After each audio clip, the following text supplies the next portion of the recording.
Hello everyone, welcome to the YouTube channel of Wisdom Tutors and आज आपण डिसेंबर 2025 या टर्मसाठी पेपर 8 म्हणजेच कॉस्टिंग ह्या सब्जेक्टमध्ये क्वेश्चन पेपरमध्ये क्वेश्चन नंबर 2A हा जो क्वेश्चन होता त्या क्वेश्चनचं डिटेलमध्ये आपण आन्सर आज समजावून घेणार आहोत. तर क्वेश्चन वाचण्या अगोदर हा क्वेश्चन तुम्हाला स्क्रीनवर तर दिसेलच. क्वेश्चन वाचण्या अगोदर हा क्वेश्चन जो होता तो आपल्याला असं वाटू शकतं की हा कॉस्ट शीट ह्या टॉपिकवर होता, पण ॲक्च्युली तो मार्जिनल कॉस्टिंग ह्या टॉपिकमधून घेतलेला होता. सेम प्रॉब्लेम मॉड्यूलमध्ये आहे, तो प्रॉब्लेम मी तुम्हाला शेअर करीन रेफरन्ससाठी, पण फक्त त्यामध्ये फिगर्स बदलून इन्स्टिट्यूटनं हा प्रॉब्लेम आपल्याला क्वेश्चन पेपरमध्ये दिला होता. ठीक आहे. सो पहिल्यांदा क्वेश्चन वाचूया, क्वेश्चन समजून घेऊया.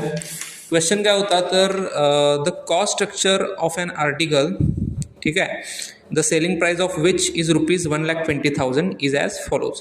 म्हणजे एक आर्टिकल आहे, एक वस्तू आहे, त्याचं कॉस्ट स्ट्रक्चर आपल्याला दिलेलं आहे. त्याची जी सेलिंग प्राईज आहे पर युनिट ती 1,20,000 आहे.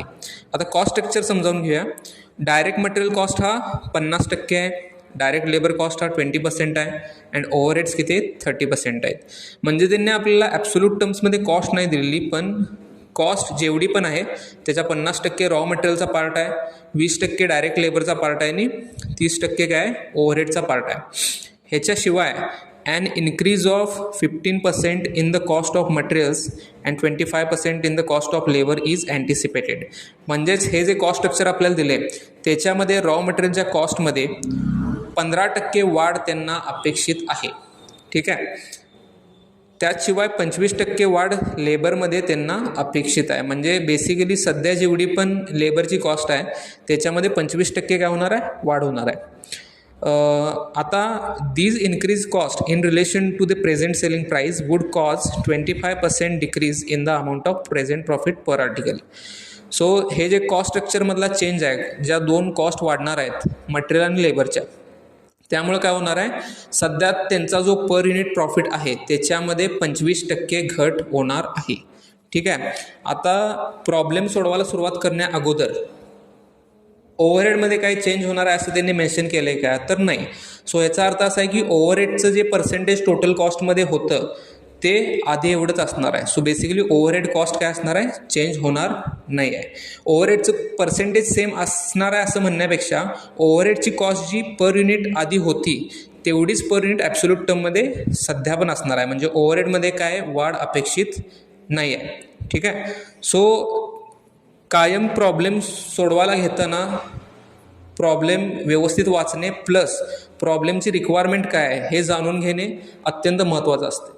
बरेचसे विद्यार्थी काय करतात की प्रॉब्लेम व्यवस्थित न वाचता गेस करतात की हां आपल्याला मे बी हे काढ लागणार आहे, किंवा रिपीटेड प्रॉब्लेम आधी सॉल्व्ह केलेलं असतात तर त्यांच्या डोक्यात असं बसलेलं असतं की ह्या टॉपिकवर प्रॉब्लेम आला म्हटल्यावर आपल्याला हेच कॅल्क्युलेट करायला लागणार आहे. तर असं काय नाही आहे. सो ह्या प्रॉब्लेममध्ये आपल्याला 2 पॉईंट त्यांनी सांगितले आहेत जे आपले रिक्वायर्ड आहेत. पहिला तर to prepare statement of profit per article at present. म्हणजे सध्याचं तुम्हाला स्टेटमेंट ऑफ प्रॉफिट बनवावं लागणार आहे पर युनिट, मग त्यासाठी तुम्हाला कॉस्ट फाइंड आउट करायला लागणार सध्याची. ठीक आहे. त्यानंतर the revise selling price to produce the same percentage of profit to sell as before. म्हणजे सध्याच्या सिच्युएशननुसार जे प्रॉफिटचं पर्सेंटेज आहे सेलिंग प्राईजवर तेच पर्सेंटेज जर तुम्हाला कॉस्टच्या वाढीनंतर पण मेंटेन करायचं असेल तर सेलिंग प्राईस किती रुपयाला फिक्स करायला पाहिजे, असे 2 पॉईंट त्यांनी विचारलेत. सो आपण काय करूया, आपल्याकडे जी इन्फॉर्मेशन आहे ती इथं मांडून घेऊया. तर काय काय इन्फॉर्मेशन आहे आपल्याकडं. सगळ्यात पहिला तर प्रेझेंट सिच्युएशन. ह्या प्रेझेंट सिच्युएशनमध्ये सेलिंग प्राईस आपल्याकडे आहे किती आहे, 1,20,000. ठीक आहे. कॉस्ट त्यांनी आपल्याला दिलेली नाही आहे. सो कॉस्टला आपण एक्स मानूया, जी प्रेझेंट कॉस्ट आहे त्याला आपण एक्स मानूया. ठीक आहे. या कॉस्टमध्ये रॉ मटेरियलचा पार्ट किती आहे ते मात्र त्यांनी आपल्याला दिलं आहे, किती आहे, 50% आहे. सो कॉस्ट आपण किती घेतल्या, एक्स. सो रॉ मटेरियल किती असणार आहे, 50% of x. So that means 0.5x. Similarly direct labour cost किती असणार आहे, 20% ऑफ एक्स म्हणजेच 0.2x. सिमिलरली ओव्हरहेड्स किती असणार आहेत, 0.3x. राईट. आणि जर आपल्याकडे कॉस्ट एक्स असेल आणि सेलिंग प्राईस 1,20,000 असेल तर प्रॉफिट पर युनिट सध्याच्या सिच्युएशननुसार किती असणार आहे? 1,20,000 minus X is equal to 1,20,000 minus X. हा माझा काय करंट प्रॉफिट आहे, राईट. आता चेंजेस काय काय अपेक्षित आहेत? तर ओव्हरहेडमध्ये काही चेंज अपेक्षित नाही आहे, सो लिव्ह इट. डायरेक्ट लेबरमध्ये तुम्हाला त्यांनी सांगितलेलं आहे की 25% वाढ अपेक्षित आहे, मटेरियलमध्ये 15% वाढ अपेक्षित आहे. ठीक आहे. सो आता सिम्पल आहे, जसं आपण प्रेझेंट सिच्युएशनचं कॉस्ट स्ट्रक्चर मांडलेलं आहे तेच मी काय करणार, रिवाइज सिच्युएशननुसार कॉस्ट स्ट्रक्चर किती असेल ते मी इथं मांडतो.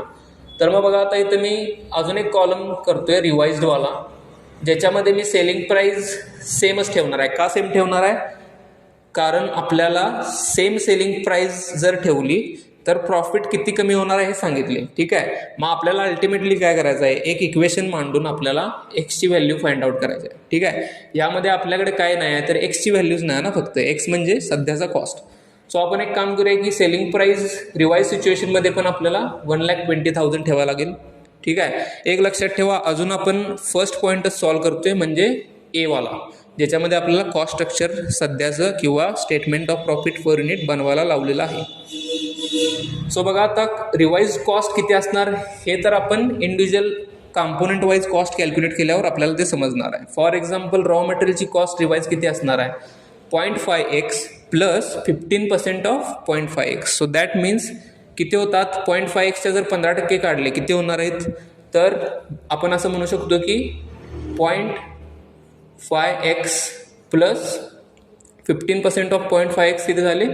0.075x. So that means is equal to किती झाले? 0.57x. राईट. आणि सिमिलरली जर मी लेबरचा कॉस्ट काढला तर रिवाइज किती असणार आहे? 25% कशाच्या? 0.2च्या किती झाले? 0.05x. सो आपण असं म्हणू शकतो की 0.25x हा काय असणार आहे? रिवाइज लेबरचा कॉस्ट असणार आहे. आणि ओव्हरहेड मात्र चेंज होणार नाही. तर ओव्हरहेड किती असणार आहेत? 0.3x असणार आहेत. सो मी इथं 0.3x लिहितो. राईट. सो आता हे जे इंडिव्हिज्युअल कंपोनंट आहेत कॉस्टची, त्याची जर मी टोटल केली तर मला काय मिळणार आहे? रिवाइज्ड कॉस्ट मिळणार आहे एक्सच्या टर्म्समध्ये. सो बघा, 0.57 इथं ॲक्च्युली 0.575x पाहिजे. ठीक आहे. 1 मिनिट. 0.575x. सो आता ह्याची जर मी टोटल केली तर किती येते ती? म्हणजे आधीची जी कॉस्ट होती 1x त्याच्यामध्ये मी फक्त काय ॲड करणार? 0.05x plus 0.05x. सो किती झाले ते? 1.125x. सो लक्षात घ्या, माझी रिवाइज कॉस्ट किती आली? 1.125x. राईट. मग रिवाइज कॉस्ट जर एवढी आली असेल तर रिवाइज प्रॉफिट किती असणार माझा सेम सेलिंग प्राईसला? 1,20,000 मायनस 1.125x. सो हे मिळालं आपल्याला रिवाइज प्रॉफिटचा फॉर्म्युला. ठीक आहे. आता अजून एक फॉर्म्युला आपण क्रिएट करू शकतोय की त्यांनी आपल्याला काय सांगितलेलं की जो प्रॉफिट पर युनिट आहे त्याच्यामध्ये सेम सेलिंग प्राईसला आपण जर विकलं वाढलेल्या कॉस्टनंच तर आपल्याला 25% घट असणार आहे कशामध्ये? प्रॉफिटमध्ये. सो आपण याच्यावरनं अजून एक इक्वेशन मांडू शकतो की 1,20,000 मायनस एक्स जो ओरिजिनल प्रॉफिट होता मल्टिप्लाइड बाय 75%. ह्याच्यातनं जर 25% कमी झालं तर किती उरले? ह्याच्या 75% उरणार. Is equal to revise profit म्हणजेच किती? 1,20,000 minus 1.125x. Right. So again 1,20,000 into 75% किती झाले? 90,000. 12×7 = 84 आणि 12×5 किती झाले? 60. So 90,000 minus 0.75x is equal to 1,20,000 minus 1.125x. Right. आता हे फक्त मी इक्वेशन सॉल्व करणार एक्ससाठी. मी काय केलं, हे 90,000 इकडे घेतले, हे 1.125x इकडे घेतले, म्हणजे मला काय मिळालं 1.125x minus 0.75x is equal to 1,20,000 minus 90,000 that is equal to 30,000. So now again 1.125x minus 0.75x is equal to किती झाले 0.375x is equal to 30,000 and therefore x is equal to 30,000 divided by 0.375 which is equal to 80,000. So x is equal to किती 80,000. So that means cost as per current scenario is 80,000. So ह्याच्यावरून आपण सध्याचं जे statement of profit आहे ते बनवू शकतो. कसं बनवणार आहे?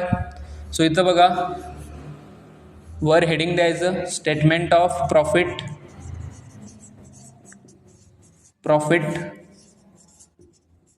per unit, selling price is equal to 1,20,000 and आता मी काय करतो कॉस्टचं ब्रेकअप देतोय. तर टोटल कॉस्ट तर आपल्याकडे आहेच ना 80,000.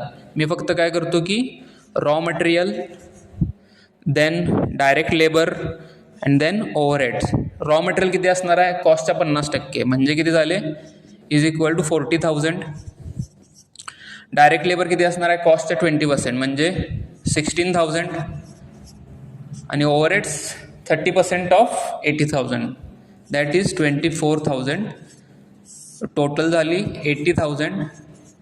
Total cost is equal to 80,000 and profit per unit is equal to 1,20,000 minus 80,000 that is 40,000. So this is my profit per unit as per current scenario. आता ह्याला तुम्ही टॅब्युलर फॉर्मॅटमध्ये प्रेझेंट करायचं जेवढं होता येईल तेवढं. आता सेकंड जो क्वेश्चन होता त्यामध्ये आपल्याला काय सांगितलं होतं की तुम्हाला रिवाइज सेलिंग प्राईस फिक्स करायची आहे जेणेकरून वाढलेल्या कॉस्टवर पण तुम्हाला जे एक्झिस्टिंग प्रॉफिट आणि एक्झिस्टिंग सेलिंग प्राईसचं जे पर्सेंटेज होतं ते मेंटेन करता यावं. मग पहिला तर आपल्याला ते पर्सेंटेज काढलं पाहिजे की सध्याच्या प्रॉफिटचं सेलिंग प्राईसवर किती पर्सेंट आहे. सो बघा profit percentage on selling price is equal to 40,000 divided by 1,20,000 that is equal to 1/3 or 33.33%, right? So आपल्याला हे पर्सेंटेज मेंटेन करायचं आहे. मग मेंटेन करण्यासाठी ह्याचा अर्थ काय झाला लक्षात घ्या की सेलिंग प्राईस, ठीक आहे, सेलिंग प्राईस जर 3 असेल तर is equal to cost plus profit. Profit किती असणार आहे 1/3 म्हणजे 1 असणार आहे. मग कॉस्ट किती असणार आहे 2 असणार आहे. सो हे आपल्याकडे इक्वेशन आहे, राईट. प्लस आता मला काय करायचं आहे रिवाइज सेलिंग प्राईस काढायचं आहे. रिवाइज सेलिंग प्राईससाठी पहिला रिवाइज कॉस्ट काढला पाहिजे. रिवाइज कॉस्ट काढण्यासाठी एक्सची व्हॅल्यू आपल्याला माहीत आहे. मग एक्सच्या व्हॅल्यूनं 1.125ला मल्टिप्लाय करा, you will get the revised cost per unit. So revised cost per unit is equal to 1.125 into 80,000 which is equal to rupees 80,000 plus 12,96, 45,40, 496. सो 1,00,000 आणि हे 10,000 sorry. So 90,000. 80,000 plus 10,000. So rupees 90,000 is revise cost per unit and then revise selling price to earn same percentage of profit as earlier is equal to कसं काढणार आपल्याला माहित आहे. जर selling price 3 असेल तर 2 हिस्से कॉस्टचे असणार आहेत, 1 हिस्सा प्रॉफिटचा असणार आहे. हे 2 हिस्से कॉस्टचे आहेत. मग हे 2 हिस्से कुठल्या 3 अमाऊंटच्या 2 हिस्से आहेत ते आपल्याला बघायला पाहिजे. म्हणजेच 90,000 मल्टिप्लाइड बाय 3 डिवायडेड बाय 2 किती झाले? 9×27 म्हणजेच 27 डिवाइड बाय 2 13.5 रुपीज 1,35,000. हे काय असणार आहे? Revised selling price to maintain the same percentage of profit as earlier. ठीक आहे. सो कायम तुमचं जे आन्सर आहे, जे प्रॉब्लेममधनं रिक्वायर्ड आन्सर आहे, त्याला तुम्ही असं हायलाईट करायला पाहिजे जेणेकरून ते एक्झामिनरला हुडकायला लागू नये. ठीक आहे, इझिली आयडेंटिफाय व्हावं. सो याच्यामध्ये बघा, आता जर तुमचं 2 सिनेरिओ आहेत. एक तर तुमचं अल्टिमेट जे आन्सर आहे ते बरोबर आले, म्हणजे रिवाइज सेलिंग प्राईस 1,35,000 आलेली आहे, तर त्या केसमध्ये तुमची सॉल्व करण्याची मेथड कोणतीही असू दे, I think you will get the out of marks. म्हणजे तुम्हाला पैकी पडायला काय हरकत नाही, सब्जेक्ट टू तुम्ही ते वर्किंग प्रोव्हाइड केलं असेल तर. समजा तुमचं हे वर्किंग बरोबर आहे, पण काहीतरी कॅल्क्युलेशन मिस्टेक झाल्या आणि तिथं लास्ट स्टेपला तुम्हाला किंवा सेकंड लास्ट स्टेपला तुमची चूक झालेली आहे, तर त्या केसमध्ये पण जास्त काळजी करण्याचं कारण नाही. जरी तुम्हाला पैकी नाही पडले तरी तुम्हाला 0 मिळणार नाहीत, तुम्हाला काही ना काही मार्क्स मिळतील ज्या स्टेप्स बरोबर आहेत त्यासाठी. ठीक आहे. सो हे आन्सर आहे. जर तुम्हाला कळालं असेल तर लाईक शेअर सबस्क्राईब करा. जर कळालं नसेल तर डाऊट तुम्ही कमेंट्समध्ये टाकू शकताय. Okay, bye.